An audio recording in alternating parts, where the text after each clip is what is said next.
dados aqui, vocês tenham e tragam para a gente aqui, ajudá-los com as suas principais dúvidas, ok? Então, vou iniciar aqui o procedimento, vou Ok. compartilhar aqui minha tela. Todos estão vendo a minha tela, né? Provavelmente. Se não estiverem vendo a minha tela, por favor, interrompam. Vou passar a compartilhar a minha tela, tá? Então, vamos lá. Bom, eu me chamo Bruce, sou profissional aqui da SC Nuvem, tá? Sou do time de Cloud Computing e já atuo aí já faz 7 anos com computação em nuvem e vem sendo um grande desafio aí nos últimos anos, né? Com o crescimento, né, das empresas, cada vez mais procurando tecnologia, né? Que é tendência e é futuro, principalmente.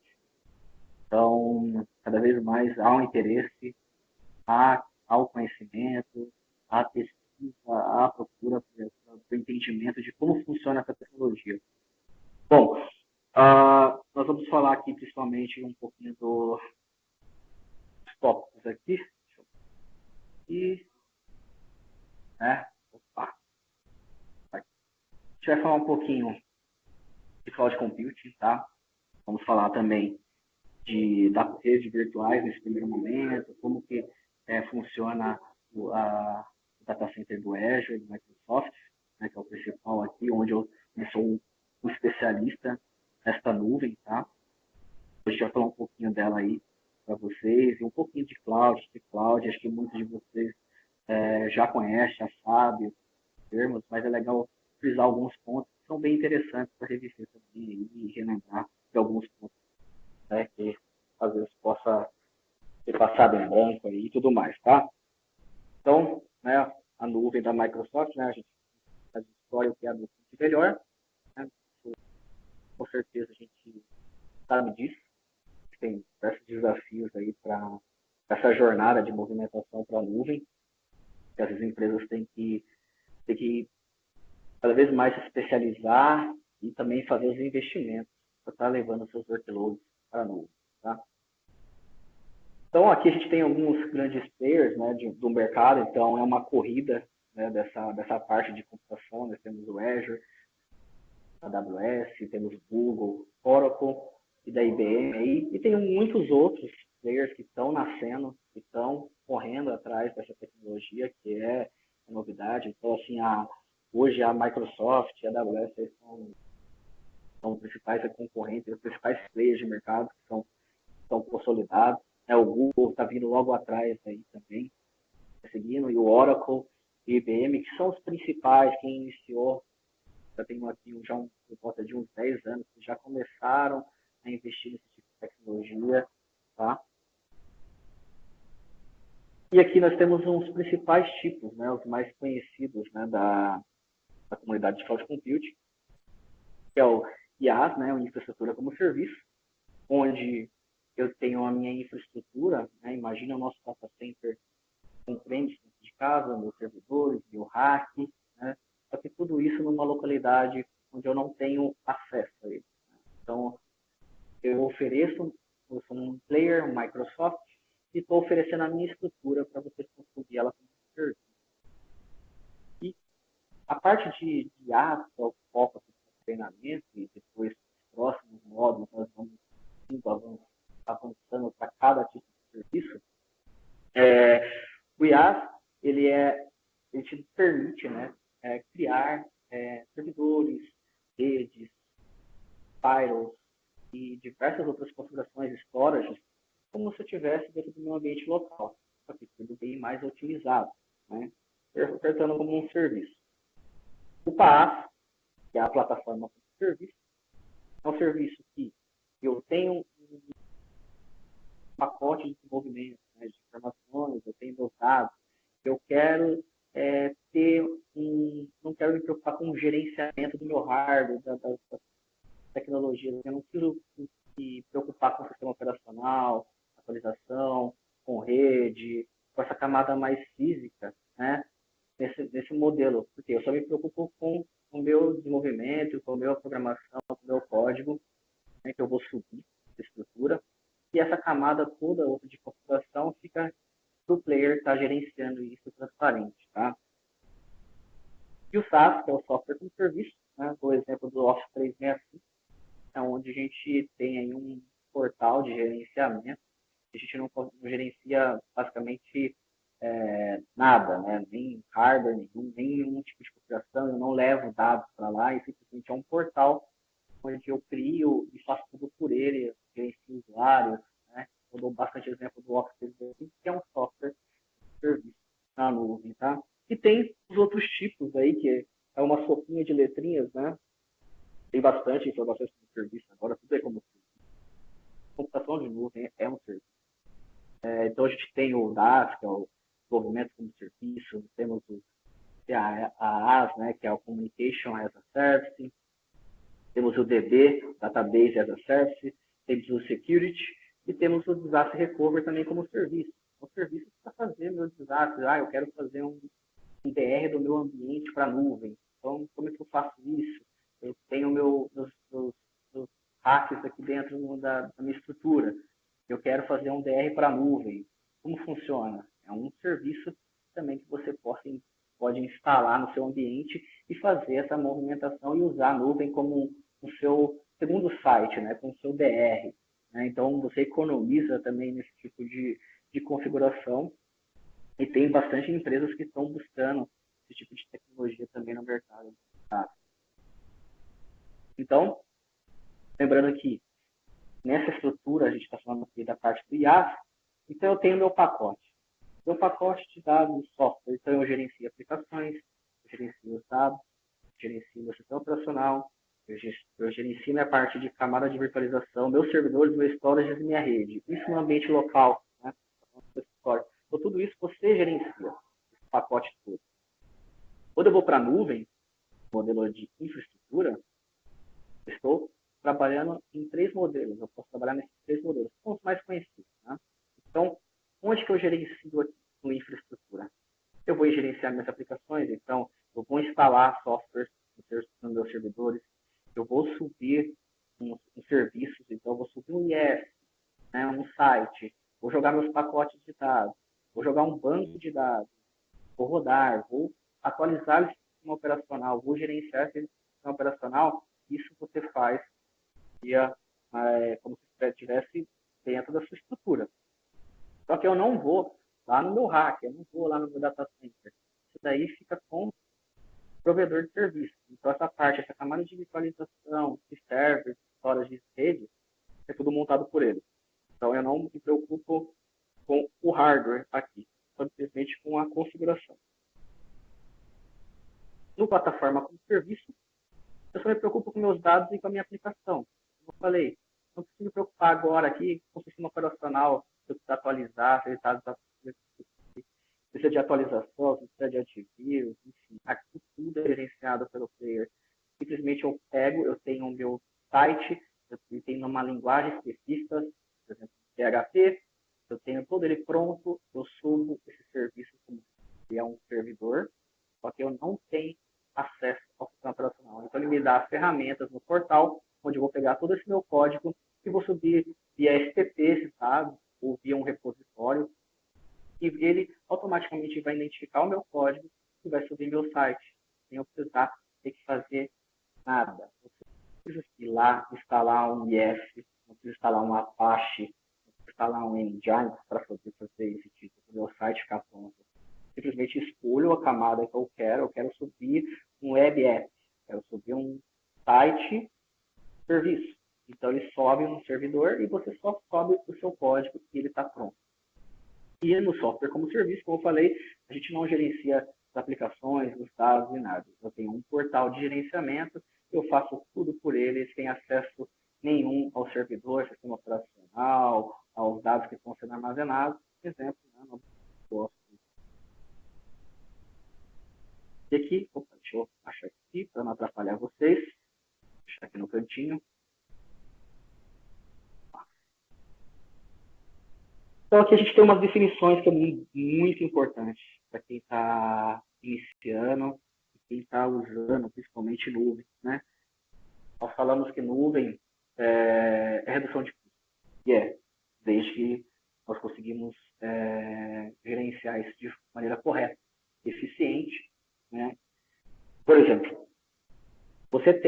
período de inatividade do seu serviço. Então, imagine um servidor. Vamos pegar um maior exemplo de todos, que é de desenvolvimento e homologação. Você não está trabalhando, a não ser que essa empresa seja muito específica, você não está trabalhando 24/7 nos sistemas de desenvolvimento e de homologação. Essas máquinas, elas ficam ociosas nesse período comercial. Então, trabalho com servidores das 9 às 18 horas. Por que eu não posso desligar essas máquinas às 18 e ligar às 9 horas do dia seguinte? Só esse período que você desligou essa máquina, você já teve uma redução muito grande de custo, né? Porque a cobrança de nuvem é máquina ligada. Máquina ligada, ela cobra consumo. Então, se você desliga o workload para os seus servidores, os serviços, você não paga esses dados que estão sendo acessados, não paga o servidor ligado. Você vai pagar o armazenamento, que é o armazenamento que é o disco, dados que você marcou. Mas se o servidor não estiver ligado, você não está pagando por isso. A partir do momento que você deixou ligado, está pagando. Então, em alguns cenários, você acaba desperdiçando dinheiro. Então, acaba saindo a conta muito cara quando a gente pensa em nuvem, pensar diferente. Nós não podemos pensar que é como se estivesse dentro do nosso escritório, né? Onde a gente tinha nossos servidores, eu deixo ligado, tem minha conta de luz, enfim, eu tenho lá disponível meus servidores, eu coloco um servidor com 4 GB, 16 GB, não, aqui eu tenho que otimizar o máximo possível. A nuvem permite, além disso, né? Além de você poder desligar e ligar, né? Já fazendo esse período aí, já prevendo isso, você permite o crescimento rápido. Então, imagina, um ambiente local, eu preciso de um servidor novo, eu preciso comprar o servidor, eu preciso comprar mais hardware, eu preciso expandir memória, expandir CPU, eu preciso expandir disco.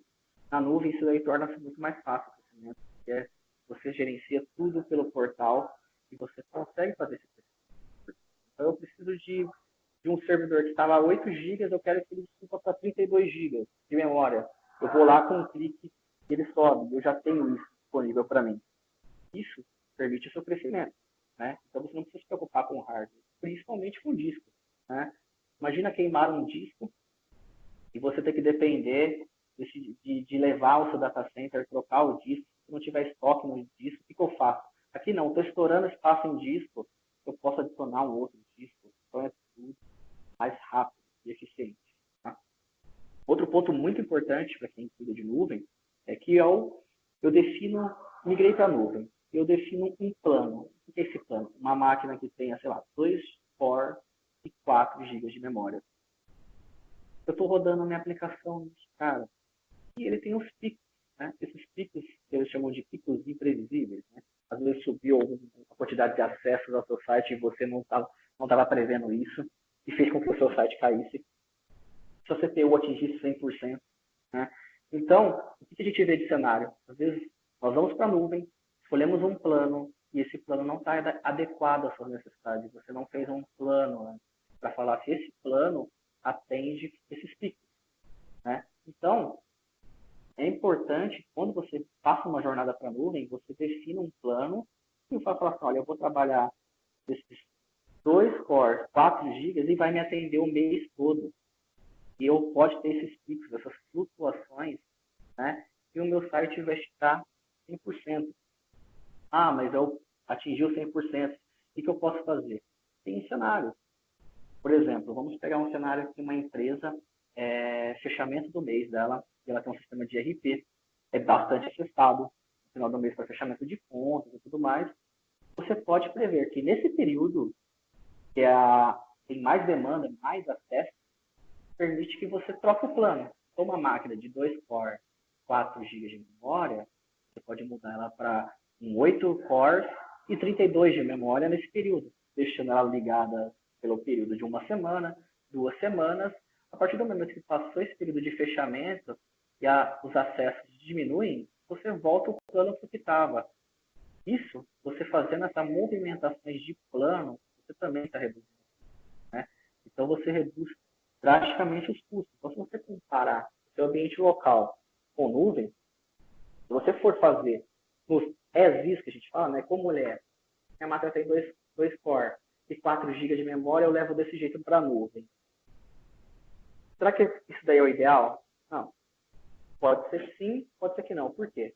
Porque nuvem, o hardware lá, além de ser mais atualizado e tem diversos recursos que permitem você ter um, um hardware assim, com um processamento maior, com memórias de qualidade, você pode trabalhar num plano até menor que esse, né? Quando você leva um cenário igualzinho para a nuvem que você tem, jornada, você acaba olhando para o preço e falando, acho que não vale a pena a nuvem. Por quê? Eu estou levando igual, está ficando mais caro. É por causa disso. Porque nem tudo que você leva exatamente igual na nuvem quer dizer que ela precisa rodar igual. Ela pode estar rodando com uma otimização bem melhor e com uma redução de custo. Tá? Isso é bem significativo para vocês. E depois a gente vai mostrar isso aí para vocês aí nos laboratórios aí de como se vê a diferença. Falando um pouquinho de Azure, tá? Dos data centers. A Microsoft ela é dividida, assim como qualquer outro player, em regiões, né, e disponibilidade globalmente. Hoje o Azure está mundialmente em 50 regiões, disponível em 140 países. Né? Então a gente tem uma infinidade de data centers e o que é essas regiões? Regiões são a cidade aqui ou o estado aqui no Brasil Sul. Né? Fica aqui na região sul do Brasil. É uma região. Quantos data centers tem aqui? A Microsoft não divulga a quantidade de data centers. Ela não fala, olha, eu tenho um, eu tenho dois. Não. Ela não divulga. Ela fala, eu tenho regiões e eu tenho data centers nessas regiões. Então, funciona para qualquer região do mundo, tá? E o mais interessante aqui, por exemplo, felizmente a gente não tem um outro data center aqui no Brasil. Então, isso aqui é muito importante a gente conhecer um pouquinho da arquitetura do Azure. Como ele replica, como que eu tenho garantia, como que eu tenho segurança dos meus dados, como que eu tenho que fazer para gerenciar melhor meus dados, se vale a pena eu colocar no Brasil, nos Estados Unidos, qual que é as diferenças? Nós vamos ver tudo isso daqui. O Azure trabalha com regiões pares, né? Eles chamam de paridade, né? Emparelhamento de regiões. É o quê? Eu tenho uma região geográfica, um país, imagine um país, Brasil, certo? Eu tenho uma região par. Uma região par seria um Brasil sul e um Brasil leste. Né? Então, imagina, eu tenho essa região par. Imagina que eu tenho um data center no Brasil, aqui na região sul, que eu tenho hoje, atualmente, tenho esse data center. E eu tenho um outro data center no Brasil, lá na região leste. Este cara seria o meu data center par. O que quer dizer data center par? Eu posso replicar os meus dados de um para o outro, garantir segurança contra os desastres. Então, se esse data center cair, eu não perco nada porque meus dados estão desse lado. Né? Então, trabalha dessa forma. Porém, a gente viu, né, que aqui no Brasil a gente só tem uma região. E para onde ele replica? Ele replica no data center que está nos Estados Unidos, é o sul, aqui, central sul dos Estados Unidos. E ele tem uma fibra que liga, né, que sai aqui do data center do estado de São Paulo, da região sul aqui, e vai para os Estados Unidos. Interliga com esse data center, então te garante disponibilidade e redundância dos sistemas que você sobe para a nuvem. Mas tudo isso você tem que definir. A gente vai ver um pouquinho mais para frente isso aí, tá? Então, imagine que, vamos dar um exemplo, tem uma paridade de região, subir um servidor aqui no Brasil. Então, eu tenho o disco do meu servidor aqui no Brasil. Eu habilitei uma opção de, olha, eu quero guardar este meu disco em outra data center, automaticamente. Você subiu esse disco, ele vai enviar uma cópia desse disco para o data center dos Estados Unidos, tá? Somente para este. Dali para lá eu não tenho como definir isso assim, ó. Olha, Brasil, vai para o norte dos Estados Unidos, vai para a China, vai para o Japão. Não, já está pré-definido. O data center par do Brasil é dos Estados Unidos, é o do Central Sul. Só que o Central Sul, ele não é par do Brasil, ele é par do norte, né, dele. Então, ele tem uma conexão entre eles. Então, o Brasil ele só envia esses dados para cá. O Central Sul ele não faz o retorno para cá, desde que você configure ele como se fosse um data center redundante seu, né? Aqui nós estamos falando de talvez subir um servidor, estou com o meu disco, fiz uma cópia do meu disco. Só que o meu servidor não está ligado lá nesse data center, só tem a cópia do disco, só tem o VHD desse disco. Então quer dizer o quê? Que se esse data center do Brasil cair, pelo menos eu fico tranquilo, porque eu tenho meus dados lá nos Estados Unidos e eu posso pedir para a Microsoft subir esse servidor através desse disco. Tá?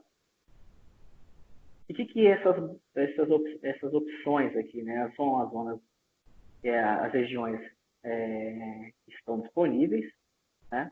As regiões anunciadas, né? Então, se nós voltarmos aqui, nós vemos que tem data centers pré-anunciados, que vai ter na África, 2, aqui também. E tem o Ability Zone, que isso é um recurso novo agora no Azure, que é bem interessante. Que, por enquanto só está disponível neste data center. É o quê?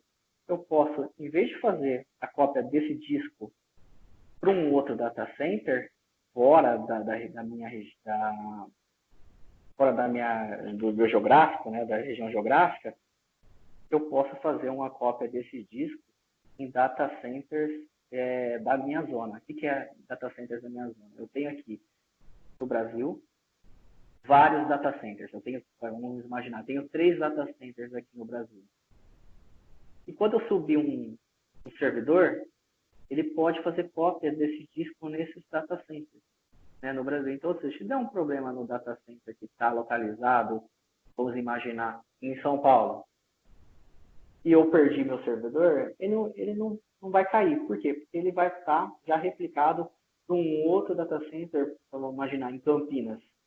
Em Campinas eu tenho um data center da Microsoft e meu dado está lá. Tá? Só que isso ainda não está disponível aqui no Brasil. Tá? Por enquanto, nem em outros data centers aí do mundo, apenas em algum. É um recurso novo que vai agregar muito quando chegar aqui no Brasil, principalmente, porque a gente vai ter aí, em vez de eu mandar meus dados para fora do país, eu consigo deixar meus dados guardados dentro do país. E isso, em alguns casos, é muito importante, porque existem leis de algumas empresas que não deixam com que os dados saiam fora do país. Então, nesses casos, é muito valioso esse tipo de recurso e ainda não tem uma previsão para chegar no Brasil. A gente sabe que o Brasil demora um pouquinho mais, mas um dia vai chegar. E explicando um pouquinho aqui como funciona essa parte de dados, né, de replicação. Então, eu tenho uns termos aqui. Eu vou pegar o exemplo da máquina virtual, que é o mais usado. Então, eu tenho 4 tipos de redundância. Né? Eu tenho a redundância local, que é o quê? Redundância é que eu criei uma máquina virtual e esse disco é guardado dentro de um storage e esse storage fica local, nesse data center. Vamos escolher Brasil. Então, eu guardei um servidor no Brasil, ele fica com esse disco somente no Brasil. Ele não vai para os Estados Unidos, como eu estava falando. Por quê? Porque eu não habilitei isso para sair para fora. Somente deixei local. O zona redundante, né? Zona redundante é aquilo que eu expliquei. Se eu tiver mais de um data center na mesma zona, ele vai fazer a cópia desse meu disco para os outros data centers da mesma zona, tá? Mesma zona do estado. O Brasil Sul tem os 3 data centers, vai fazer cópias entre eles. O georredundante, que é o geográfico, né? A redundância geográfica, esse é aquele que eu mostrei. Então, a partir do momento que eu habilitei esse cara, eu pego esse disco do meu servidor e envio para os Estados Unidos, tá? Só que isso tem custo. Tem custo? Tem. Por quê? Eu estou guardando um dado em outro data center. Eu pago o armazenamento aqui e pago o armazenamento lá. Só que lá eu só pago o armazenamento, porque minha máquina está ligada aqui no Brasil. Então, não preciso me preocupar. Olha, será que a minha máquina está ligada lá nos Estados Unidos? Não, não está ligada. Só tem a cópia do disco. Então, vamos imaginar, eu tenho um disco de 50 GB aqui no Brasil. Eu pago 50 GB se eu tiver no local redundante. Se eu optar pelo georredundante, eu vou estar pagando no total 100 GB, porque ele está copiando 50 GB lá para fora. Tá? Isso também é muito importante, porque gera custo. em alguns casos, é uma economia que há de se pensar. Então, como funciona mais ou menos essa estrutura aqui? Ah, eu esqueci de falar desse. Esse GRS é o georredundante e eu tenho leitura deste dado. Isso é muito importante, porque quando eu habilito o GRS, eu não sei onde está, eu não vejo o meu dado, eu não vejo o meu arquivo, eu não vejo o meu disco lá no storage, lá fora. Se eu quiser ver este disco, eu tenho que habilitar essa opção. E aí eu consigo acessar o storage lá do outro lado e consigo ver o meu dado. Tá? Ah, qual que é a vantagem? A vantagem é se você tiver uma política que exija que você comprove aonde está guardado os seus dados, em qual storage que está, você precisa visualizar seus dados legalmente isso, então você tem que habilitar essa função. Então, vou dar um exemplo aqui de como funciona. Tenho minha máquina virtual e estou salvando dentro de um storage, né, LRS, local redundante. A partir do momento que eu salvei, eu criei uma máquina virtual, ele guarda dentro de um disco. Ele pega esse disco, o VHD, e faz 3 cópias desse disco. Então, ou seja, se eu tiver perda de um disco, né, não vai acontecer nada com o meu ambiente, porque a máquina virtual vai continuar funcionando, porque ele já fez 3 cópias locais. Então, mais uma garantia. Não tenho como me preocupar com que disco queime. Por quê? Eu já tenho uma tecnologia que já faz 3 cópias dele, já guarda em 3 storages diferentes, tá? Para quê? Para garantir que, se der problema no storage, eu tenho minha cópia no outro. Se der um problema no disco, eu tenho o outro disco que está replicando. Então, isso já tem uma tecnologia por trás. É o RAID, né? RAID, né? Que todo mundo conhece aí de infraestrutura. Se eu optar pelo GRS, aí nesse caso ele pega esse disco e joga lá para fora. E é o que é legal, é como um disaster recovery. Então eu tenho esse dado lá fora. E ele faz 3 cópias também lá no data center. Mas essas 3 cópias não quer dizer que assim, eu tenho um disco de 50, ele vai me cobrar 150. Não. É só cópias. Você vai pagar 50 gigas neste caso. Não 150 porque está fazendo 3 cópias, tá? Então isso é bem interessante. Então, no caso que eu habilitei o GRS e estou pagando essa redundância, então imagine esse cenário. O servidor caiu, meu disco queimou aqui no LRS, daí perdi o meu storage, mas eu tenho o meu acesso lá fora. Eu tenho meu disco lá que está me salvando, que está garantindo que minha máquina, essa máquina minha morreu, mas eu ainda tenho o meu VHD dessa máquina virtual. Então o que eu tenho que fazer nesse caso? Perdi. Hago um chamado na Microsoft e falo, olha, deu problema no data center e eu preciso da minha máquina. A Microsoft tem que subir essa máquina para você. Você vai estar com esses dados, ela vai te trazer esses dados de volta assim que o data center se restabelecer. Então, é bem prático e, claro, você, novamente, paga por isso. Né? Se você optar pelo local redundante e você então, tiver um problema nesse data center, você perdeu os seus dados. Você vai falar, nossa, mas aí eu perdi meus dados, como é que eu faço? Será que a Microsoft... Né? Então, assim, dependendo das causas, pode ser que sim, que ela recupere, ou pode ser que não, porque ela deixa bem claro isso. Olha, eu te dou a opção de você jogar em outro data center para você ficar seguro. Se você quiser economizar, tudo bem, é por sua conta e risco. E isso reflete para qualquer player, não somente na Microsoft. Tá? Qualquer computação de nuvem tem esse tipo de situação. Quando você faz a opção de jogar para um outro lugar, você está pagando esse dado lá fora para armazenar esses dados. Legal? Então vamos lá. A parte de cobrança, como é feita? No caso da Microsoft. Então você paga somente pelo uso. Lembrando, tem a máquina ligada, então eu estou com ela 100% disponível, eu estou pagando ela 24 por 7, vou pagar no final do mês 24 por 7 por ter deixado essa máquina, que dá 730 horas por mês. Só que a cobrança é por minuto. Então, ou seja, se eu liguei essa máquina agora, às 20 para as 9, e daqui 5 minutos eu desliguei ela, eu vou pagar somente 5 minutos, eu não vou pagar por hora. Embora quando você entra na calculadora do Azure, você vê que a cobrança é por hora. Ela te dá uma estimativa por hora, ela não te dá a estimativa por minuto. Mas quando chega na sua fatura, a cobrança é por minuto. Então, se eu subir essa máquina e desliguei em 1 minuto, eu vou pagar apenas 1 minuto. Tá? Então, é bem legal. E quando eu desligo essa máquina, eu só vou pagar o armazenamento. Então, eu só vou pagar 50 GB de espaço, que é muito barato. A gente vai ver um pouquinho na calculadora aí na demonstração. E uma coisa também que traz como benefício são as parcerias. Então, a Microsoft tem alguns aí, tem uma infinidade de contratos, né? Os mais conhecidos são os dois primeiros, que é o Microsoft Azure Enterprise Agreement, né? É como se fosse um pré-pago, que você tem um contrato anual, e eu coloco lá um crédito de, sei lá, $5.000, e tenho que gastar durante um ano esses $5.000. Então, eu prevejo, eu vou gastar num ano por volta de $5.000 desse. Então, eu coloco um crédito e eu uso durante o ano inteiro lá subindo máquinas. Então, se eu não tiver um controle rígido disso e não prever que eu vou passar dos $5.000, eu vou pagar excedente. Mas se eu estiver chegando próximo de atingir 5.000, eu vou lá e coloco mais um pouco de crédito lá e ele continua funcionando. Porque senão, automaticamente, você vai pagar excedente. Aí o excedente é caro, porque aí vai te cobrar por minuto, né? Como é feito aí por cima. E o Cloud Solution Provider, que é o CSP, seria o pós-pago, que é o quê? Usei no mês, eu pago. Qual é a vantagem? A vantagem é que você pode, por exemplo, no caso de um licenciamento de um Office 365, eu tenho 50 licenças de Office para 50 funcionários. Se tiver algum problema na minha empresa, 20 funcionários foram dispensados.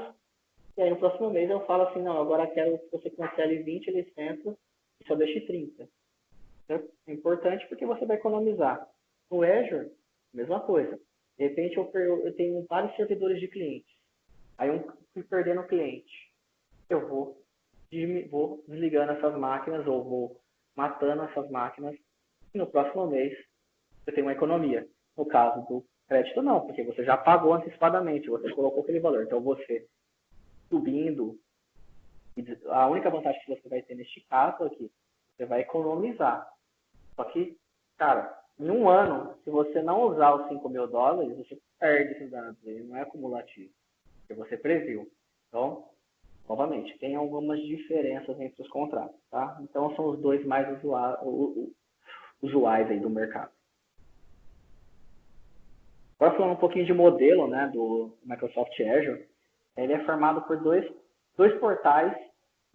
Antigamente, quando a Microsoft iniciou na parte de cloud, ela tinha um portal. Esse portal ele era conhecido como clássico, né, o portal clássico do Azure. Então, ele tinha uma finalidade bem compacta, né, de facilitar. Ele veio com uma ideia de facilitar o desenvolvedor. Então, quando a Microsoft iniciou o procedimento de nuvem, ela pensou assim, eu quero fazer com que o desenvolvedor ele possa ter tudo pronto para ele já usar de forma rápida, fácil, sem preocupação. Então, nesse cenário, ele chamava de Cloud Service. Então, eu tinha a minha máquina virtual com IP, beleza? E é um IP público. Eu já tenho um storage já anexado a esse cara. Eu já tenho uma rede virtual já pronta para ele.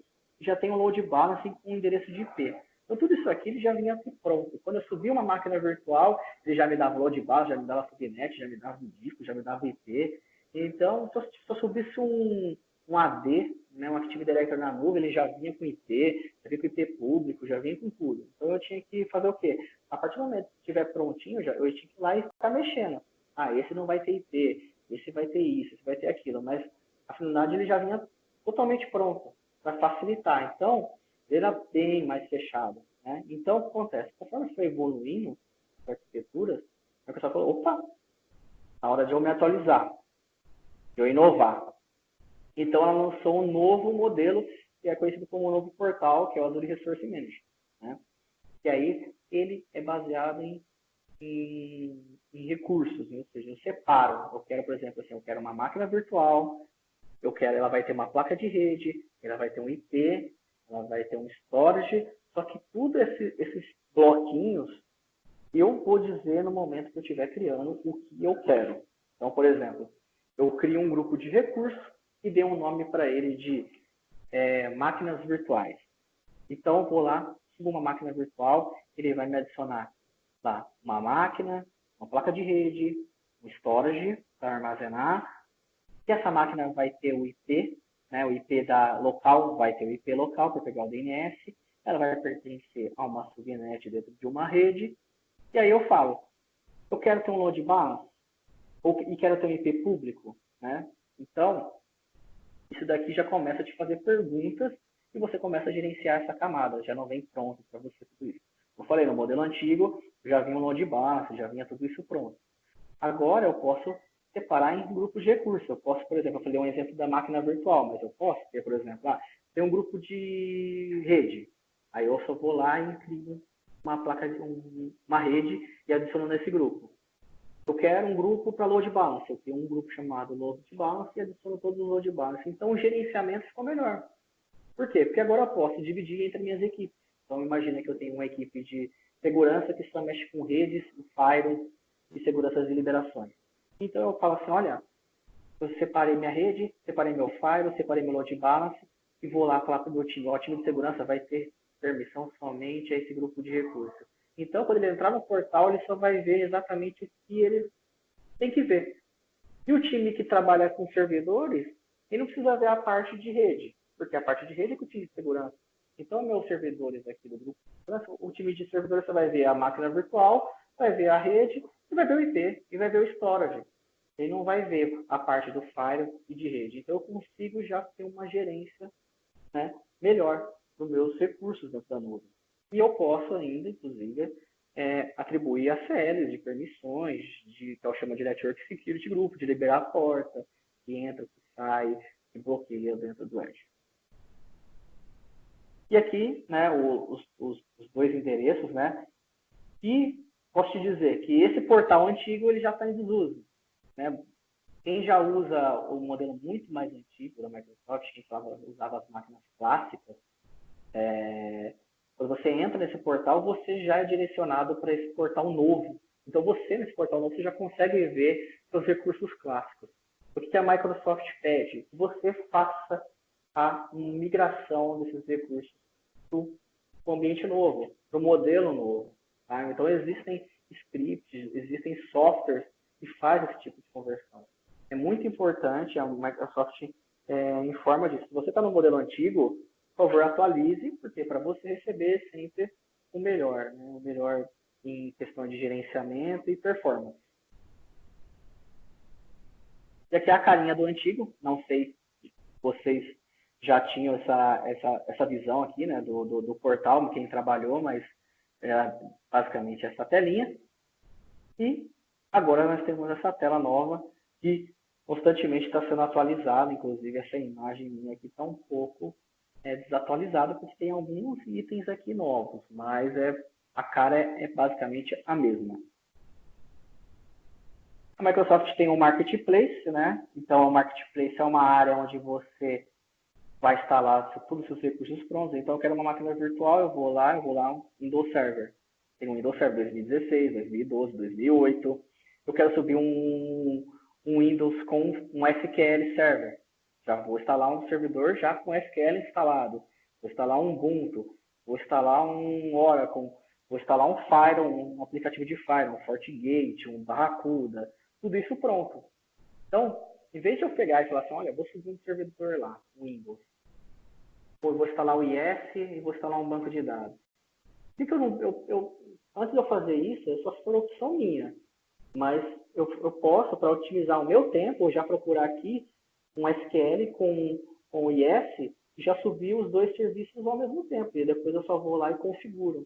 Então são os templates bem prontos de fabricantes, de terceiros e tudo mais. E cada um desses caras faz esse tipo de cobrança. Uns vão direcionar você para comprar o licenciamento dele no site deles, outros já vão debitar da fatura, né, sobre demanda. Então, digamos que eu quero subir um firewall.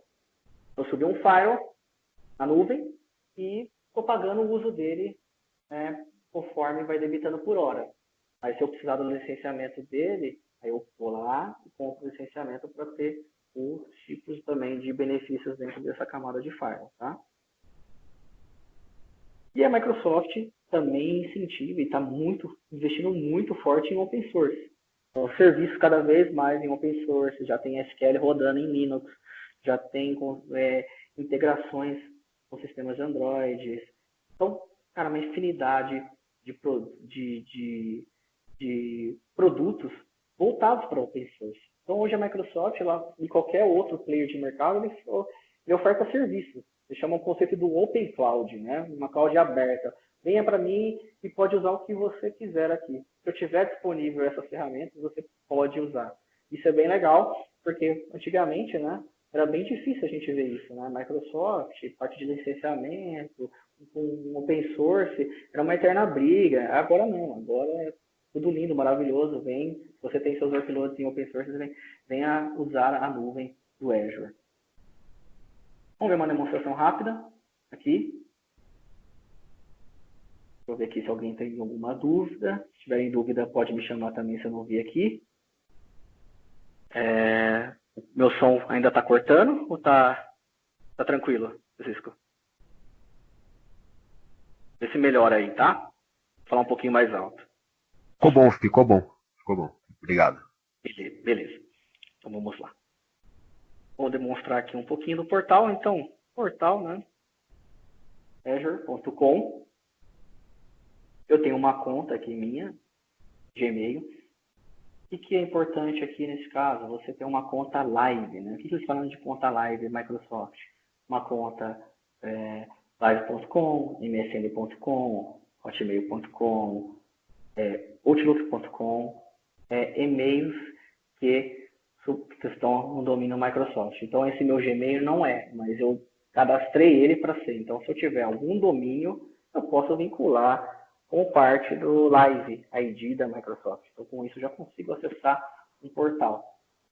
Então, olha, eu tenho aqui minha assinatura e vocês também podem ter essa assinatura de uso gratuita por 30 dias. E no Azure, no site do próprio Microsoft, Azure, né? Se a gente entrar aqui rapidinho no Google, já cai aqui direto. Olha lá, início gratuito. Eu posso iniciar aqui e colocar um cartão de crédito. Coloquei meu cartão de crédito, deu 30 dias, ele vai me debitar? Não, ele não vai te debitar, ele vai cancelar a sua assinatura. Ele vai deixar. Você só precisa de um cartão de crédito para validar a assinatura. Que você existe, que você está certo. E caso você ultrapasse algum limite, talvez exista alguma cobrança. Lógico que tem ela é gratuita até um certo limite. Então, por exemplo, na minha conta eu tenho $100 aqui para uso. Aqui vocês vão ter mais ou menos uns 750 reais para usar durante 30 dias. Se eu passar dos 750, ele pergunta, você quer continuar usando? Então eu vou começar a cobrar do seu cartão de crédito. Por isso que você tem que colocar um cartão de crédito. Então, se você precisar fazer algum teste, algum laboratório rápido, é legal vocês terem esse tipo de acesso ao Azure, tá? Então aqui o portalzinho, eu tenho uma telinha, um dashboard, então eu posso criar dashboards. Esses dashboards eu posso usar para monitorar meu ambiente, eu posso dar um nome para o meu dashboard, eu posso colocar aqui a parte do CPU, a gente vai olhar isso aqui. Posso compartilhar a minha tela com outra pessoa, por exemplo, um gestor. Olha, eu administro e fiz uma tela aqui de monitoramento. CPU, memória, disco, o que eu quiser, eu faço uma tela de monitoramento, compartilho, vai gerar um link e eu coloco numa Smart TV lá e deixo no meu NOC para monitorar isso daí. Pode ser feito disso. Posso pegar esse link e mandar para um diretor, olha como é que está no ambiente aqui, ó. Tudo aqui, ó. Se você quiser ver a CPU, para o meu líder e tudo mais, ele consegue ver.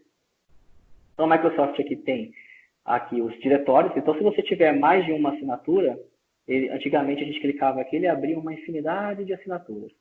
Agora eles colocaram um botãozinho novo aqui e pode ver que eu tenho acesso a bastante assinaturas de alguns clientes que me deram acesso, então eu consigo gerenciar. Então, ou seja, se eu tiver uma assinatura do Azure de produção, eu vou ter um acesso aqui. Se eu tiver outra de homologação, eu vou também estar acessando.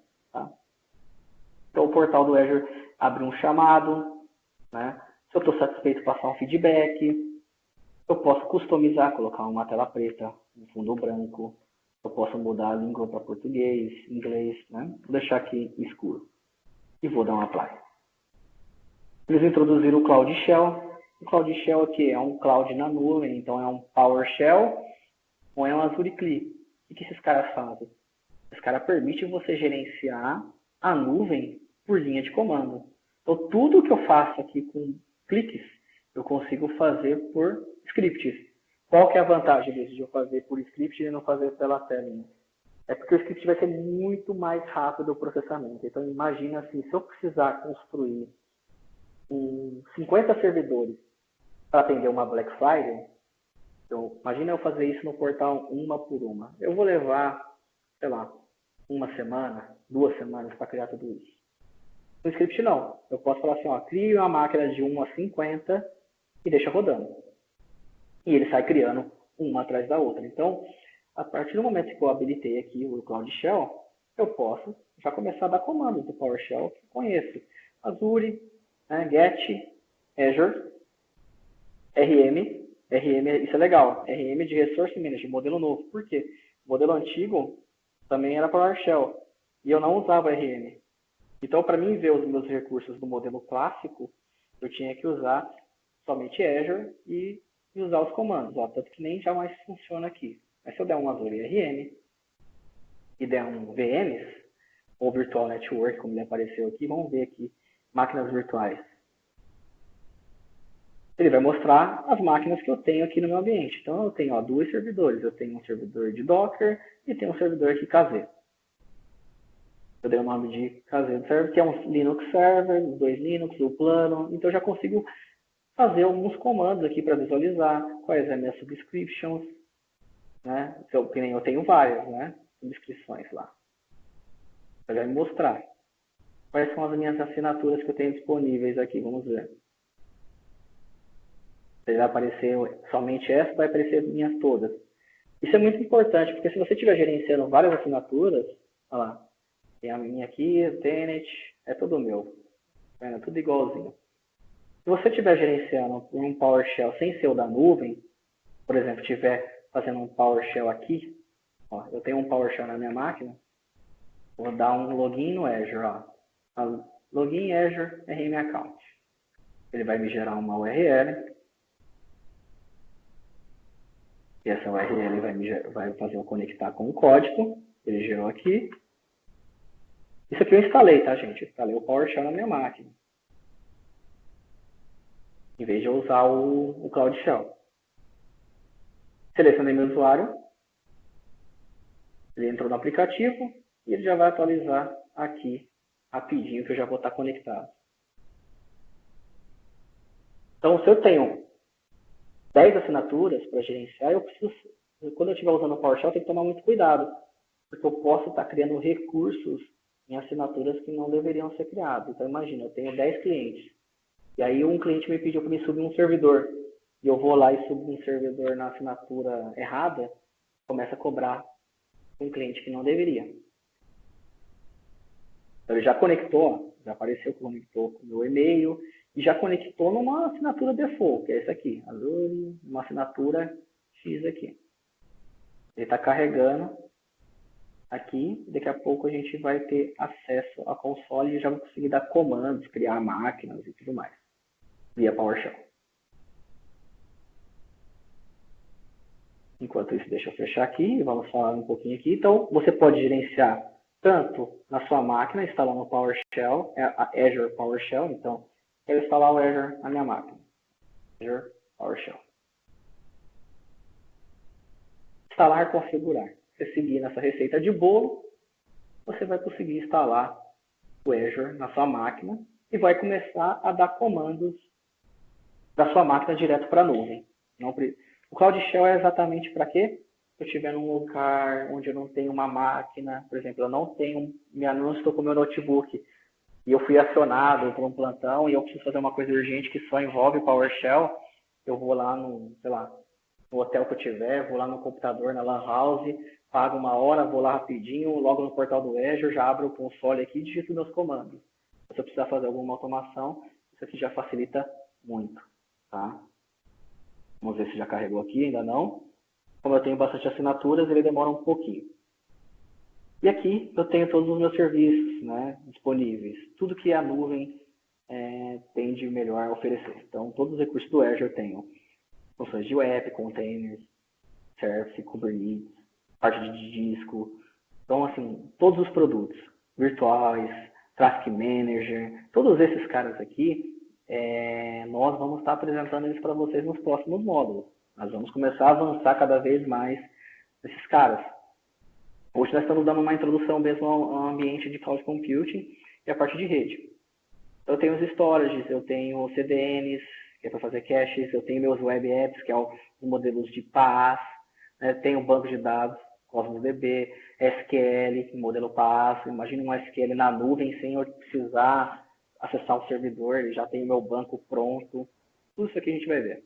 Power BI, tem Machine Learning, tem uma infinidade de produtos aqui dentro que eu posso estar utilizando. E tenho os gerenciáveis, né, que é o meu parte de custo, de cobrança, as minhas assinaturas. Então, eu clico aqui em Subscription, eu tenho minha assinatura. Cliquei na minha assinatura, ele me dá umas opções. Controle de acesso, quem vai ter acesso a essa assinatura. Então, se eu quiser que essa assinatura seja acessada por outra pessoa, eu venho aqui e adiciono para que essa pessoa tenha acesso. Então, hoje só eu tenho. E algumas aplicações prontas que precisam ter administrações. Então, por exemplo, eu tenho um TFS, né, um Team Foundation, certo? E ele usa um app, né, e conecta na minha assinatura para fazer o quê? Para fazer deploy das minhas aplicações via Visual Studio, por exemplo. Né? Então, ele já usa isso aqui.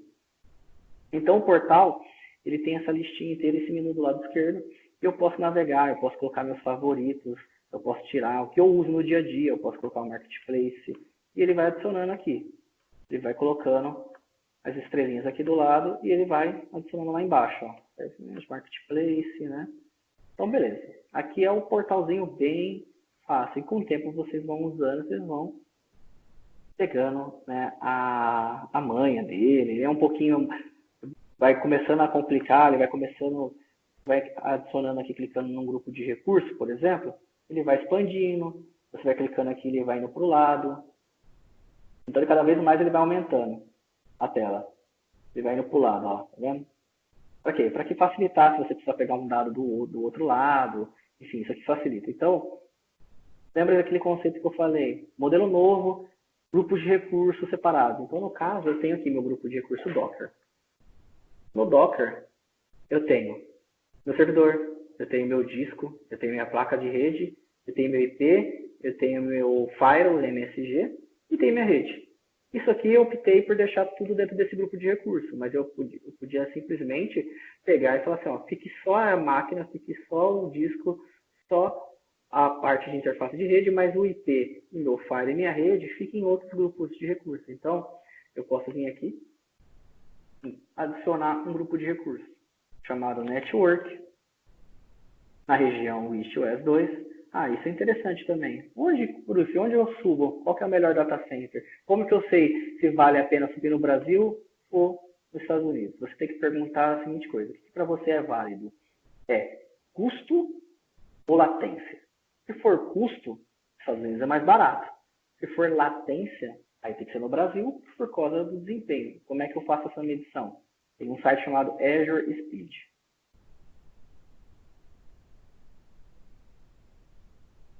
O Azure Speed ele traz todos os data centers do mundo, você pode selecionar todos aqui ou selecionar só da América. Ele te fala qual que é a latência para chegar nesse data center. Então, ou seja, eu estou aqui do Brasil, estou aqui em São Paulo, do meu link de internet até o data center da Microsoft eu tenho 30 milissegundos. Então, isso aqui é um desempenho muito bom, muito rápido, muito eficiente para usar o meu link de internet para chegar lá. A segunda opção é o East West 2. Então, esse data center é o data center mais usado para quem quer subir workloads fora do país. Por quê? Chega a ser 30% mais barato do que no Brasil. Porque o Brasil tem imposto, assim, né, tem uma infinidade de coisas, a gente sabe disso. Ele chega a ser assim, 30% mais caro. Então, eles conseguem ver a frequência de todos os data centers. Então, isso aqui é bom ou ruim? Olha, aí vai depender muito da sua arquitetura. Em alguns casos, tem e-commerces eles preferem subir nos Estados Unidos e colocar uma solução que chama de CDN, que é o cache. Então ele pega esse serviço de terceiro que tem no Azure, que chama CDN, e esse CDN vai fazer cache do site. O que é o cache do site? Ele, em vez de ele ir lá nos Estados Unidos, somente esse cache vai lá, baixa as informações, armazena dentro dele e ele dispara para os servidores de cache ao redor do mundo. Então é uma solução de terceiro. Então tem um cache aqui no Brasil. Então quem estiver no Brasil, ele bate primeiro no cache, consulta os dados e devolve. Ele não precisa ir para os Estados Unidos, porque os Estados Unidos só vai pegar a informação para ser servidor de cache. Então aí o que acontece? O seu latência diminui muito. Né? Então, no caso de site, mas isso vai depender de acordo com a arquitetura. Né? E é o que eu falei, sempre pense, custo, o que é melhor para você, custo ou latência? Então, sempre tem. Se você começar a pensar em latência, você tem que colocar no Brasil. Se você for pensar em custo, é melhor colocar nos Estados Unidos. E aqui eu tenho alguns outros resource groups. Então, é a primeira camada, a mais principal de todas. Dá um refresh aqui na tela, que eu criei aquele grupo de rede, network, é você criar estruturas, um grupo de recursos. Sem grupo de recursos você não consegue guardar nada. Você precisa colocar um grupo de recursos para guardar. Nem que seja um único grupo de recurso e colocar tudo lá dentro.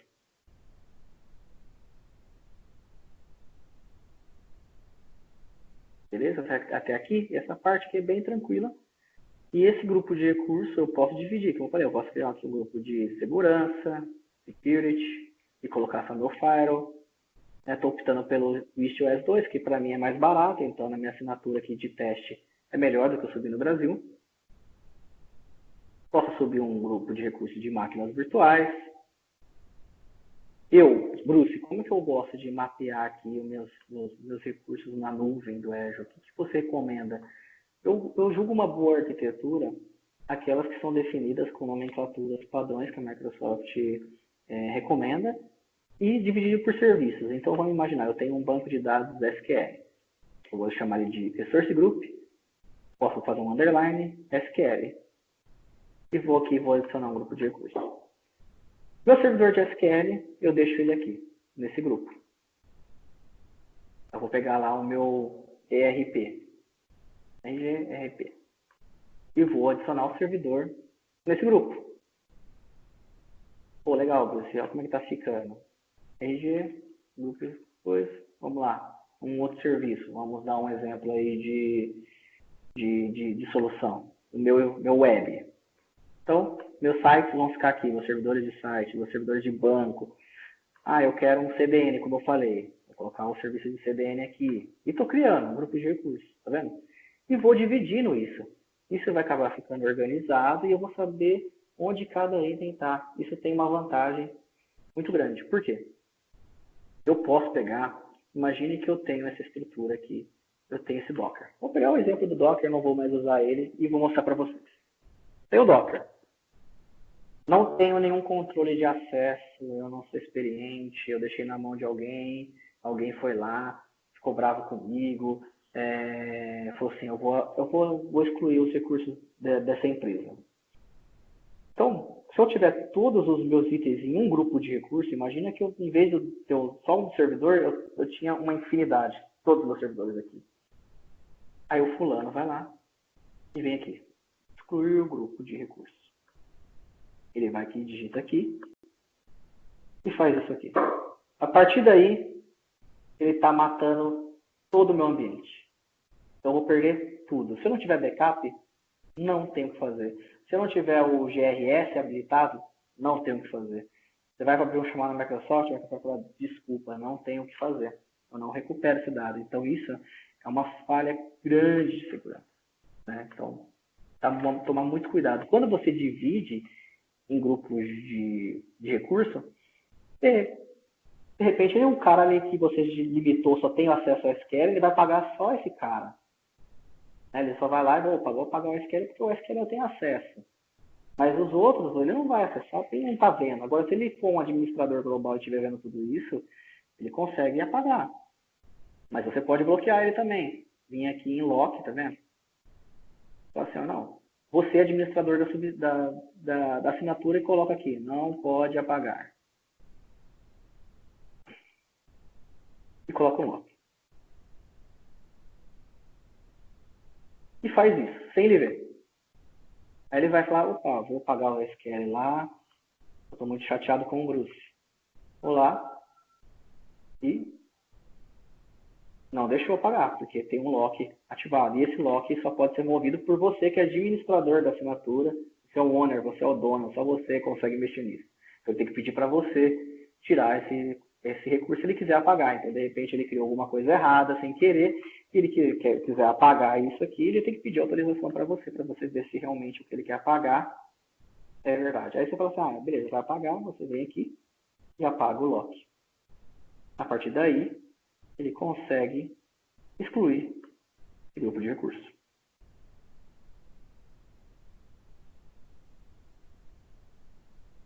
Então, bem tranquilo, essa parte aqui, do conceito do portal. Então, eu estou estruturando isso perfeitinho, do jeito que eu gosto. Eu gosto de definir dessa forma, porque eu consigo distribuir os meus recursos entre qualquer funcionário, qualquer empresa, ou até mesmo se eu tiver um grupo de empresas que acessa meu ambiente, eu posso criar, por exemplo, empresa 1 e colocar somente os recursos dela aqui dentro. Eu posso criar empresa 2, né, e colocar aqui dentro. Então eu vou vendo. Empresa 1 tem acesso, tem esses recursos. Empresa 2 tem esses outros serviços. E eu vou cobrando. Depois isso aqui é legal, porque a hora de você sair seu faturamento do Azure, né, sua cobrança, ele vem tudo junto. Tudo junto. Você fala, nossa, como é que eu vou identificar de quem que é o quê? Aí você vem aqui e adiciona uma tag. Né? Essa tag vai sair lá no seu relatório de custo. Vai colocar assim, o nome da empresa. Empresa 1. Valor. Empresa 1. Valor 1. Dá um save. Vai sair na fatura. Em todos os recursos que tiver aqui dentro, embaixo desse cara, vai sair empresa 1, empresa 1, empresa 1, empresa 1, empresa 1. Aí eu vou saber o que é dela e vou cobrar dela. Isso, em uma empresa grande, vai para centro de custo.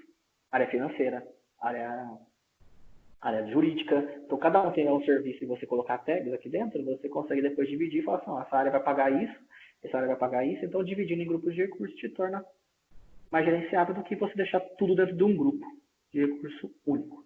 Tá? Vamos voltar aqui ao nosso PPT, para a gente começar a falar de rede. Né? Nosso tempo aí, a gente tem mais ou menos uns 20 minutos, e eu quero depois abrir um pouquinho de discussão com vocês para possíveis dúvidas, se vocês tiverem. Tá? Vamos lá? Rede do Azure. Como funciona? Vou dar um exemplo prático de uma rede simples. Então, eu tenho uma rede on-premises, né? Minha empresa tem um roteador, tem um firewall, tem uma rede DMZ, né? Isso aqui seria o melhor dos mundos, né? Uma empresa assim, que foca bastante em segurança, que tem um mínimo de manter uma segurança adequada do seu ambiente. Tem uma DMZ, né? Uma zona delimitada, onde ele coloca somente os servidores web. Os servidores web ficam públicos para a nuvem, passa por um load balance, então tem um IP nesse load balance, então quando chega aqui, ela distribui a carga entre esses servidores, eu tenho um servidor de DNS nessa camada, que responde por esses servidores e sai para a internet. Meus servidores web, eles precisam acessar uma base de dados para poder consultar alguma coisa, ele passa por um outro file, entra na rede interna, lá dentro do meu data center, aí eu tenho lá meu AD, tenho meu controlador de domínio, está respondendo às bases de dados, tem um load balance que também distribui a carga entre as databases, e passa as informações para o web aqui pelo firewall, gerenciando tudo, e esse firewall vai passar por esse e vai jogar para a internet. Isso é uma proteção simples e é recomendada que qualquer empresa deveria ter hoje, né, no seu ambiente. Uma rede similar no Azure seria uma nuvem da internet, aí tem a infraestrutura do Azure, conectados a uma rede. Essa rede ela tem um NSG, que é um Network Security Group, nós vamos falar para ele nos próximos módulos, tá? Que é o firewall. Então, esse firewall está protegendo essa camada de front-end da subnet. Então, ele tem um load balance, tem os web apps e tem um servidor de DNS. Então, esse NSG que vai controlar essa camada. E ele passa por um outro firewall NSG, que tem a camada de back-end, onde eu coloco meus servidores de banco de dados, no Active Directory, load balance e faço a mesma coisa que eu estava fazendo no meu on-premises. Conexões híbridas entre a cloud e meu escritório, meu on-premises. Então, eu posso sincronizar os SQLs locais, então eu tenho um servidor de banco de dados, eu posso sincronizar ele com um SQL do Azure, em PaaS principalmente, eu posso ter um outro servidor lá e sincronizar entre eles, né? Se estiver em PaaS, como eu dar o exemplo aqui, um PaaS está com IP público, ele tem um firewall dele pronto, você pode conectar direto dele e fechar o túnel direto, ele vai replicar os seus dados para lá. Você tem um outro também de mensageria, sei lá, um servidor de e-mail, ou um Skype for Business, um link, né, que antigamente era link, chamava, eu posso ter os serviços aqui se comunicando de mensagem nessa camada e mandando, traficando os dados entre a internet. E aqui eu posso, nessa camada, eu ainda posso colocar ainda uma conexão e vai fechar um túnel, né, de VPN entre elas, e aí eu vou ter um site-to-site, vou fechar lá um gateway do Azure com o meu firewall daqui, eu vou ter uma segurança da máquina para máquina, quando eu fecho esse tipo de conexão da rede para lá, né? Então é uma rede híbrida, eu consigo conectar a minha rede local com a nuvem do Azure. Só que eu tenho tipos de conectividade que são suportados. Tem o site-to-site, que é a VPN comum, usa IPsec, né? Então, você precisa de um equipamento no local para fazer um fechamento de VPN. Só que nem todos os equipamentos são homologados pela Microsoft. Então, o serviço de gateway do Azure, ele tem problemas em alguns casos, dependendo do firewall que você estiver usando. Então, por exemplo, se eu tiver um FortiGate, beleza, eu tenho suporte. Se eu tenho um Barracuda, eu tenho suporte. Ah, tem um PSSense, um open source. Esse daí não está homologado. Mas ele te dá num site específico, que eu vou passar depois para vocês, que é quais são os hardwares que são homologados e como que você faz para fazer com os não homologados, e você faz uma tentativa para fechar isso, tá? Aqui o point to site seria o client to site, onde eu vou pegar, vou instalar um client de VPN dentro da minha máquina, dentro do meu notebook, e vou começar a acessar os servidores na nuvem. O VNet to VNet, eu tenho 2 data centers do Azure, eu tenho 2 redes, né, separadas, então eu tenho um data center no Brasil e tenho um data center nos Estados Unidos. Então eu faço o quê? Eu fecho um túnel de VPN entre essas 2 redes e não entre os gateways, né? Entre os gateways de internet. Então eu não preciso me preocupar em vai sair pela internet para conectar. Se eu fechar um VNet to VNet as regiões pares, eu vou ter uma fibra direta lá, eu vou ter uma velocidade muito melhor, eu vou ter uma VPN fechada entre esses data centers, e eu vou poder até pensar em uma estrutura de redundância, de alta disponibilidade e tudo mais. O multisite é eu fechar um site-to-site com vários data centers. Então, por exemplo, eu posso fechar um VPN do meu escritório com o data center do Brasil, eu posso fechar do meu escritório com o data center dos Estados Unidos, eu posso fechar do meu escritório com o data center do Japão, eu posso do Japão para os Estados Unidos e vice-versa. É um multisite. E o Express Route é o conhecido por o MPLS, né, que é o link dedicado. Então, se eu optar por ter um link dedicado hoje, eu preciso disso. Eu falo assim, eu tenho minha estrutura, eu tenho um banco de dados pesado aqui na minha estrutura, eu não posso levar ele para a nuvem, mas eu quero subir algumas coisas na nuvem que vão acessar esse banco de dados. Então, eu vou contratar um link dedicado que vai vir aqui o operador da operadora, vai instalar o equipamento, vai puxar esse cabo, essa fibra, e vai levar até um ponto de extremidade lá, que é um parceiro, né, que a gente chama, que a gente vai ver aqui, essa conexão do Express Route. Então, eu tenho meu on-premises e eu posso usar esses parceiros aqui, como a Equinix, como a Level 3, a Verizon, um desses clientes, para poder fechar um túnel do link dedicado. Então, vamos pegar um exemplo aqui. O provedor de internet veio aqui e instalou o equipamento dele, gate e tudo mais. Ele passou a fibra, foi lá, chegou lá no gateway desses parceiros aqui. E aí esse gateway ele vai fazer um Golden Jumper que vai levar lá para o data center da Microsoft. Então, por exemplo, a Equinix tem o DG dela, o posto de extremidade está aqui em São Paulo. Ah, mas aí depois daqui que ela chegou em São Paulo, ela vai ter uma fibra ligada com o data center da Azure que a gente não sabe onde está. Pode estar em Campinas, pode estar em qualquer outra região. A gente não sabe. Não é divulgado isso. Então pode ter um link que vai levar lá e outra. Você vai ter aí, no caso, um milissegundo, né? Como se fosse se estivesse dentro realmente da estrutura mesmo, está dentro, está conectado, está com o túnel fechado. Então essa conexão é muito mais rápida e você consegue trafegar dados pesados muito mais rápido. E você pode fechar esses túneis de VPN, colocar SSL, enfim, ter proteção em mais velocidade. E aqui ele fala do parceiro Express Route, né? Você quer contratar um Express Route hoje, você precisa contratar primeiro esse parceiro vai te deixar um hack, onde vai estar chegando todos os gateways, os switches dele lá, aí vai vir um cabinho, vai conectar nesse cara aqui, e vai vir um outro cabo, vai ligar aqui nessa ponta. Então, assim, você paga o link do provedor, você paga o espaço que você deixou lá desse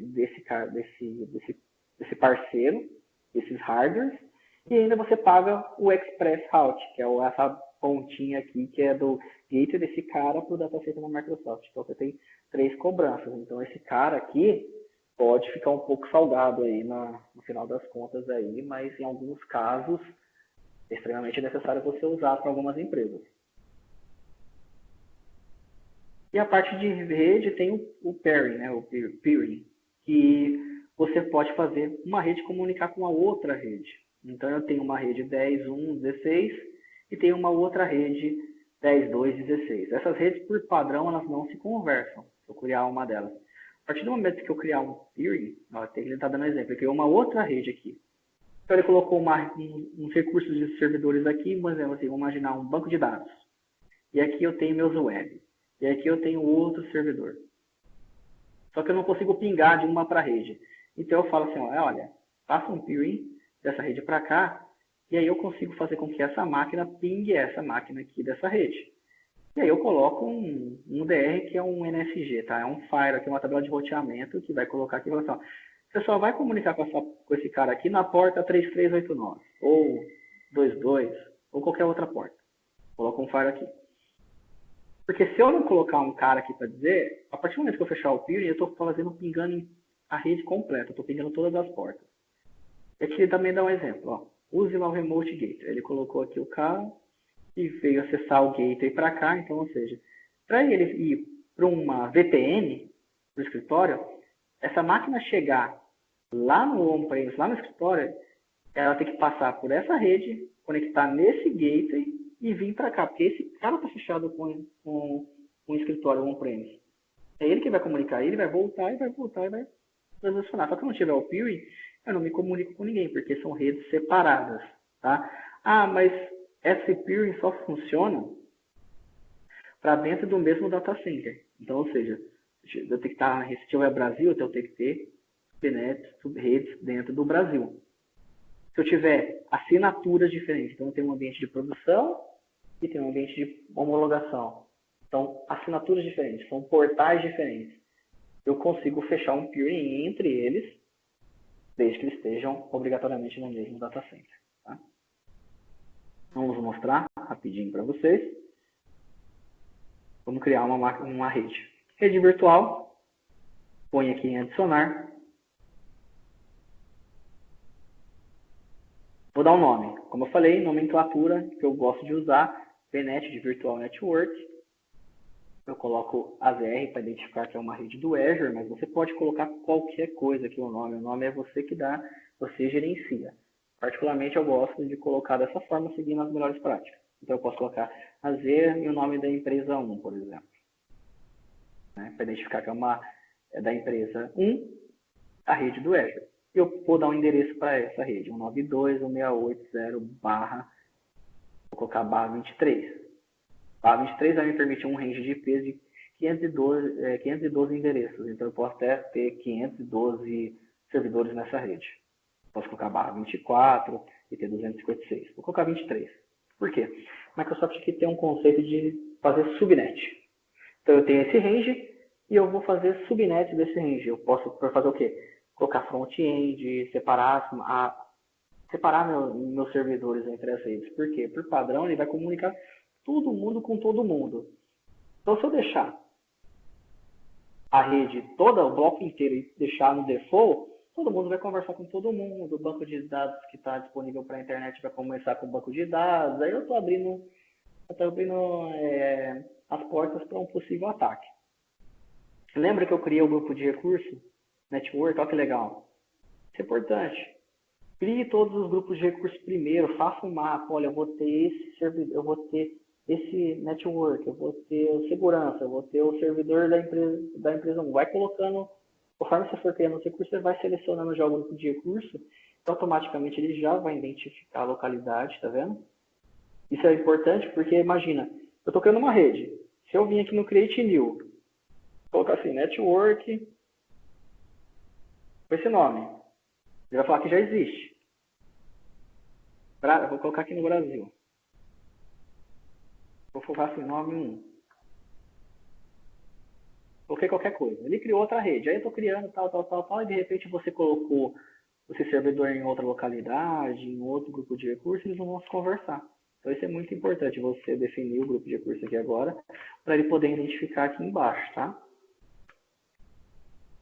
Eu posso usar um nome, então, como ele deu no meu exemplo lá de rede, eu posso criar a subnet aqui de front-end. 92.168.00/26. Por que barra 26? Porque aí eu vou colocar somente 64 servidores nessa rede de front-end. Posso habilitar, por padrão tem a proteção contra ataque, de negação de serviço, Denial of Access, e tem o standard, modelo, são camadas e custos, aí você vai ter que ter um equipamento, enfim. Põe a básica, que já atende perfeitamente. O Service Endpoint são serviços que você queira que comunique já diretamente com essa rede. Então, por exemplo, eu tenho um PaaS, Um PaaS ele tem uma camada de rede separada dessa que eu estou criando. Então, aquele meu servidor em PaaS não está comunicando com essa rede, mas eu quero que ele comunique. Aquele meu servidor de SQL, meu PaaS de SQL está lá, eu quero que ele se comunique com essa rede. Eu posso vir aqui, habilitar, e aí a partir daí ele vai fechar um túnel com esse cara, e eu posso ter o meu SQL já conectado nessa rede. Vou criar a rede aqui.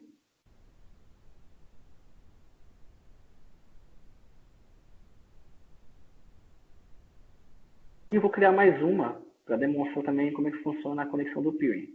Vou dar um nome de... vou dar um nome de qualquer coisa. A, B, C, D, B, C, D, F. Beleza? Um outro IP. Deixar esse default. Vou criar um grupo de recurso novo. Network. Network 2. Vou deixar no wish, lembra? Sempre a mesma localidade. Se eu vou fazer um peering. Vou colocar um front-end também. Vou deixar default. 24/16/24. Beleza. Criei a rede.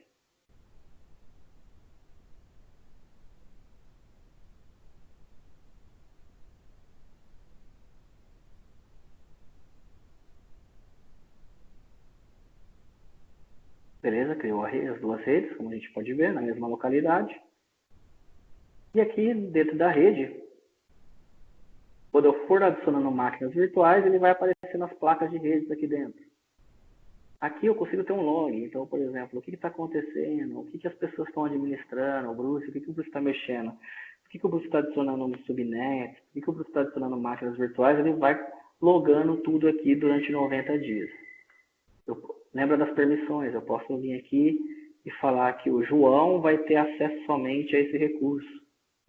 Olha as tags aqui também, falar que essa rede é do financeiro, cobrança. Posso adicionar mais de um e-mail, posso falar que essa rede responda para o IP 010/24. Posso fazer essa rede responder para 2 IPs.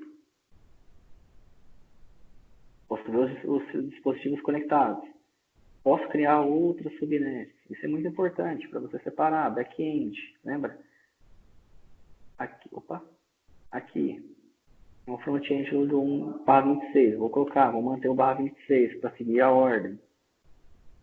E aqui, quando eu crio uma outra, ele me dá a opção de colocar um firewall aqui no meio. Lembra no nosso desenho que tinha um firewall lá no meio, entre a rede de front-end e a rede de back-end? Eu posso adicionar meu firewall. A gente vai ver isso daí no nosso próximo encontro. Eu posso colocar uma tabela de roteamento, para quê? Para falar com que essa rede comunica com aquele servidor somente na porta XPTO. Vamos deixar sem nada. Eu optando por deixar sem nada, essa rede eu consigo pingar dessa rede de back-end para cá, desse aqui para cá, eles estão pingando em todas as portas. Então isso no modelo de segurança não é o ideal. O ideal é você colocar um firewall aqui entre eles e limitar os acessos, né? Ou você colocar um virtual appliance, um firewall, que responda na frente aqui deles dois. Aí tudo que sai do back-end passa pelo firewall e vem para cá, né? É a mesma coisa que fosse um NSG aqui, só que aí eu faço a opção por ter um virtual appliance. Eu tenho um FortiGate, por exemplo, um Barracuda, um SonicWall, para gerenciar esses caras aqui. E eu posso implementar ataque de proteção, eu posso mudar o DNS da rede, por default eu uso do Azure, mas se eu quiser colocar aqui essa rede toda, todo mundo que entrar vai pegar o IP do Google, 88888. Olha, essa rede aqui, empresa 1 quer que comunique com essa rede aqui. Imagine que aqui é meu servidor de produção e aqui é meu de homologação. Por padrão, eu não consigo pingar dessa rede 192.168 para a rede 10. Então, eu tenho que fazer o quê? O peering. Tem aqui em adicionar. E dou um nome. Peering A, B, C, D, F. Certo? Lembre-se disso. Ó, Resource Manager Classic. Tudo que for Classic é o modelo antigo. Não usa mais o modelo antigo. Só usa o novo.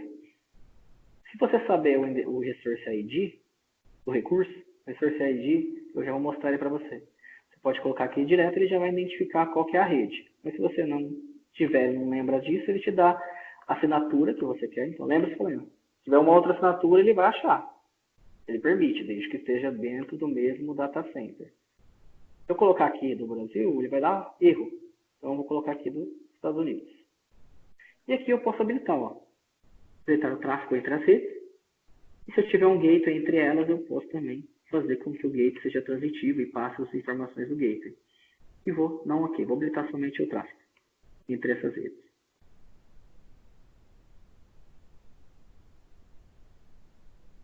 Aí tem uma jogadinha aqui que é muito importante do peering. Só funciona o peering se você fechar o túnel entre as duas pontas. Então eu fiz a primeira conexão e está iniciado. Status. Para aparecer conectado, eu tenho que vir na rede daqui, né? E vir aqui no peering, vir aqui em adicionar, criar um peering para a rede empresa 1, selecionar ela aqui, habilitar o tráfego, dar um OK.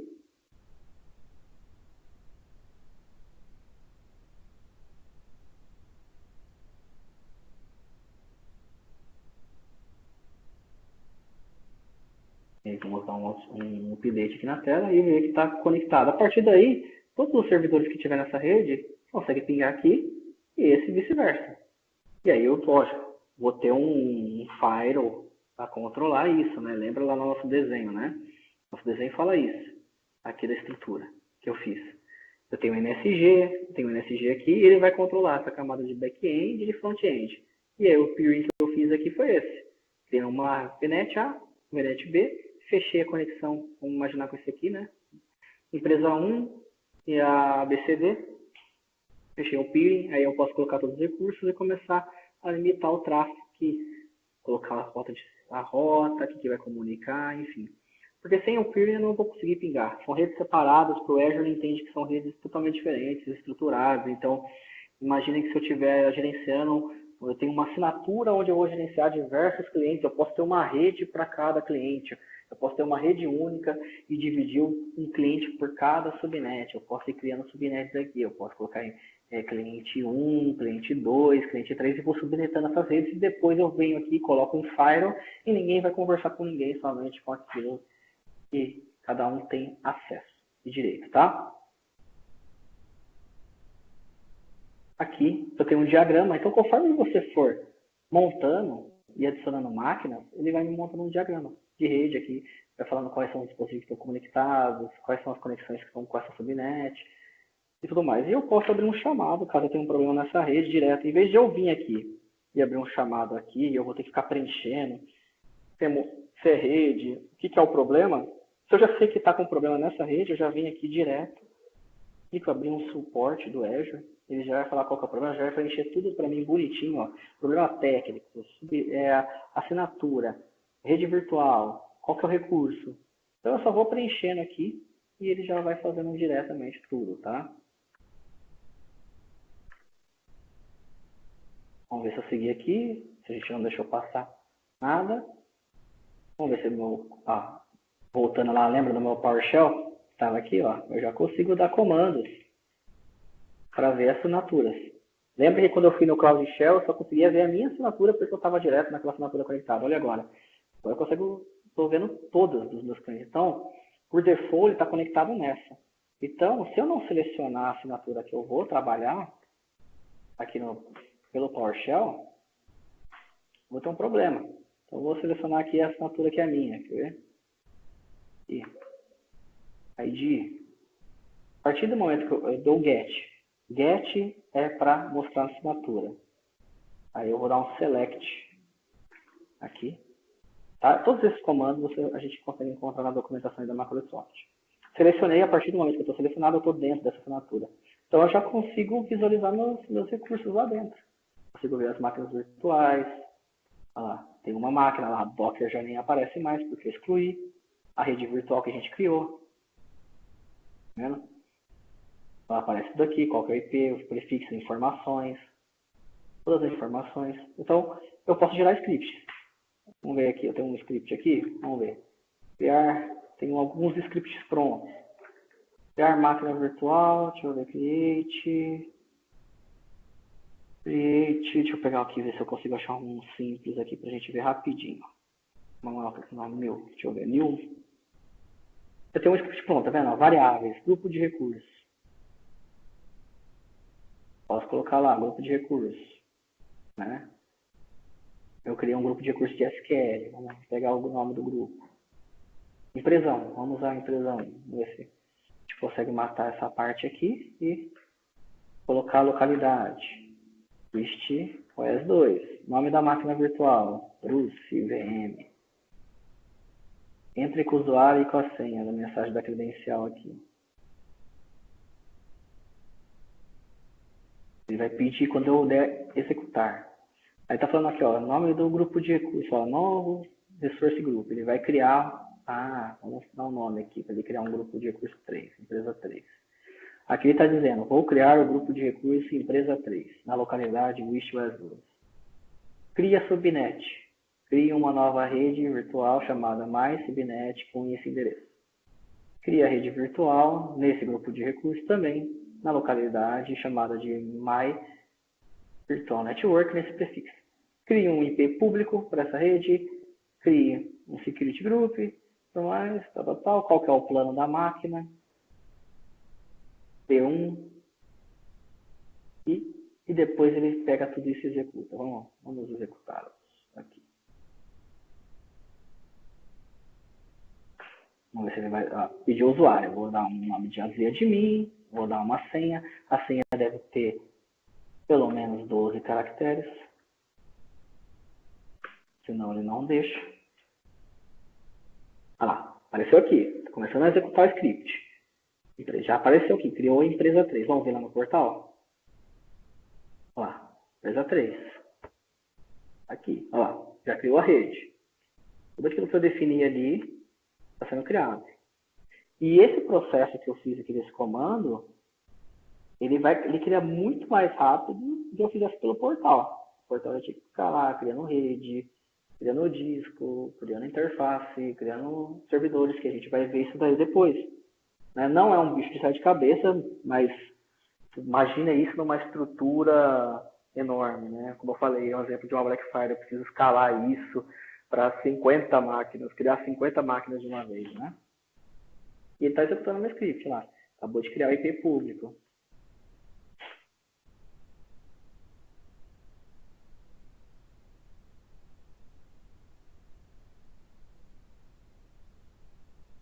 E quando ele finalizar esse script, eu vou estar com tudo pronto. Uma máquina virtual dentro dessa rede, dentro desse IP público, com um grupo, com um file, tudo configurado. Tá?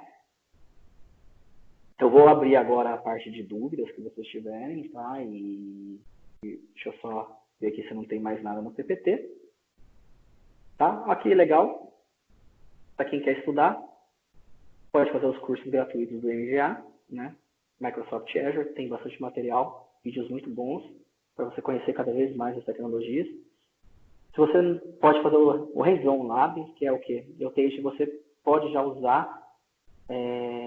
Eu quero testar um cluster de SQL com Azure. Você clica lá nesse Lab, ele já monta a estrutura para você dentro do portal do Azure, para você ver como é que funciona, para você já mexer. Quero subir alta disponibilidade de dois data centers. Ele já pega e já cria isso para você e você começa já a aprender, já ver como é que faz, já começa a fazer alguns testes e tudo mais. E as documentações da Microsoft, o docs.microsoft.com, que eu recomendo muito, porque a Microsoft tem investido muito na documentação, inclusive com informações em português, olha, não somente para o Azure, mas para informações de Windows, de educação, Dynamics, .NET. A parte de Azure, aqui, ó, tudo que a gente está discutindo aqui, ó, criar máquinas virtuais, né? Ele mostra aqui, ó, criar o portal, criar via PowerShell, que a gente está fazendo. Começa a dar visões gerais, tutoriais, como se gerenciar, como gerenciar discos. Então, isso aqui, se você estudar esse docs.com Microsoft inteiro, você, com certeza, vai aprimorar seus conhecimentos e, inclusive, pode até conseguir atingir a certificação para a nuvem na Microsoft, tá? E eu recomendo muito, o mercado está exigindo, não tem profissionais qualificados, está bem difícil o mercado de nuvem, então tem muitos profissionais estudando para correr, né? Porque isso aqui é novidade, todo mundo está querendo isso. Então eu incentivo bastante vocês a procurarem e estudar isso. Olha, vendo aqui, ó, já criou minha máquina virtual, disco, tudo bonitinho. O script está finalizando ainda, mas já basicamente está pronto. Né? Já tem um ambiente aqui rodando. Acho que era isso. Tá aqui meus contatos. Se vocês tiverem dúvidas, principalmente meu e-mail, meus telefones. Qualquer dúvida que vocês tiverem, vocês podem me perguntar se não veio agora, se vai vir depois. Sugestões. Por exemplo, eu tenho uma ideia aqui para minha empresa e eu queria usar, qual que é a melhor arquitetura, qual que é a melhor dica que você me dá, o que eu posso fazer, como eu posso gerenciar. Tudo isso vocês podem me perguntar, fique à vontade. Meus contatos, tá? E agora, quem tiver alguma dúvida, por favor, pode perguntar. E eu vou ter o prazer enorme de responder vocês e qualquer dúvida que vocês tiverem, soluções e tudo mais. Fique à vontade.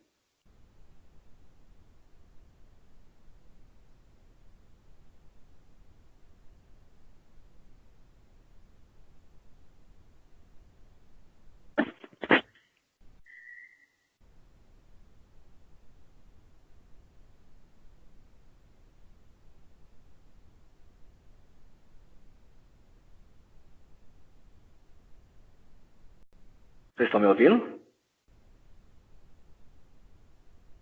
Alô?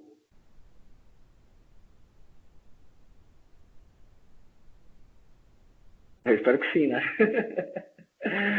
Tanto tempo falando, tá meio silencioso, a gente fica meio preocupada. Falei, nossa, quer ver que eu falei, não tem ninguém me escutando.